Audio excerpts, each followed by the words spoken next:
ಭಿನ್ನ ಮತೀಯ ಈ ಒಂದು ಏನು ಸಂಘಟನೆ ಅದ ಅದನ್ನು ದೂರ ಸರಿದ್ರ ಈಶ್ವರಪ್ಪನವರು ದೂರ ಆಗಿಬಿಟ್ರ. ಸ್ವತಂತ್ರವಾದ ಮೀಡಿಯಾಗೆ ಬೇಕಾಗಿರುವುದು ಸ್ವತಂತ್ರ ಧ್ವನಿ. ಆ ಸ್ವತಂತ್ರ ಧ್ವನಿ ಉಳಿಸಲು ನೀವು ಮಾಡಬೇಕಾದದ್ದು ಇಷ್ಟೇ. ಅದೇನಪ್ಪಾ ಅಂತಂತಂದ್ರೆ ನಿಮ್ಮ ಕೈಲಾದಷ್ಟು ಸಹಾಯ ಈ ಚಾನಲ್ಗೆ ಮಾಡಿ ಹಾಗೂ ನಿಮ್ಮ ಧ್ವನಿಯನ್ನು ಕಾಪಾಡಿಕೊಳ್ಳಿ.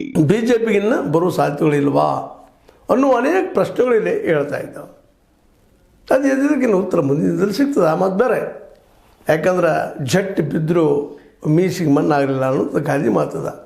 ಹಾಗೆ ಯತ್ನಾಳರು ಮಾತಾಡ್ತಾ ಇರ್ತಾರೆ. ಭಾಳ ಸಲ ಈ ಮಾತನ್ನು ಹೇಳಿದ್ದೀನಿ, ನಾನು ಅಂದಿದ್ದೀನಿ, ನಮ್ಮ ಹತ್ರ ಅಂದಿದ್ದಾರೆ. ಯತ್ನಾಳರು ಅತಿರೇಕವಾಗಿ ವಿಚಾರ ಮಾಡೋದು ಒಂದು ವಿಚಾರಧಾರೆ ಭಾಳಷ್ಟು ಜನರಿಗೆ ಒಂದಿಷ್ಟು ನೋವು ಮಾಡ್ಬೋದು. ಜೊತೆಗೆ ಇವ್ರು ನಾಯಕ ಅಲ್ಲಪ್ಪ, ನನಗೆ ಮನಸ್ಸಿಗೆ ಬಂದ ಮಾತಾಡೋ ವ್ಯಕ್ತಿ ಅಂತೇಳಿ ಒಂದು ಸಣ್ಣ ವಿಚಾರ ಬರ್ಬೋದು.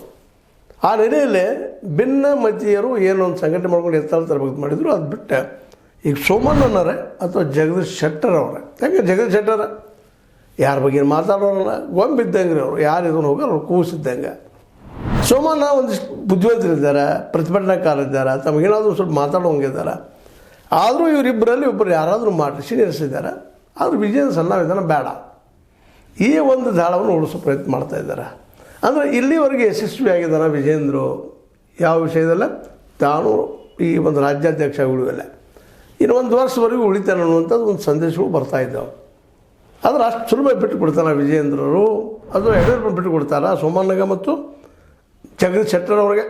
ಜಗದೀಶ್ ಶೆಟ್ಟರ್ ಆದರೂ ಸಹಿತ ಅಷ್ಟ ಬಲಿಷ್ಠವಾಗಿ ನಿಂತ್ಕೊಂಡು ವಿಜಯೇಂದ್ರ ಕೈಯಿಂದ ಕಸ್ಕೊಳ್ತಾರ ಅನ್ನುವಂಥ ಮಾತುಗಳು. ಯಾಕಂದ್ರೆ ಅವ್ರು ಇತಿಹಾಸ ಗಮನಿಸಿದಾಗ ಜಗದೀಶ್ ಶೆಟ್ಟರು ಅಂಥವ್ರಲ್ಲ, ಇನ್ನು ಸೋಮಣ್ಣವ್ರು ಅದ, ಆದರೂ ಅವರು ಯಡಿಯೂರಪ್ಪನ ಎದುರು ಹಾಕೊಳ್ತಾರ ಅನ್ನುವಂಥ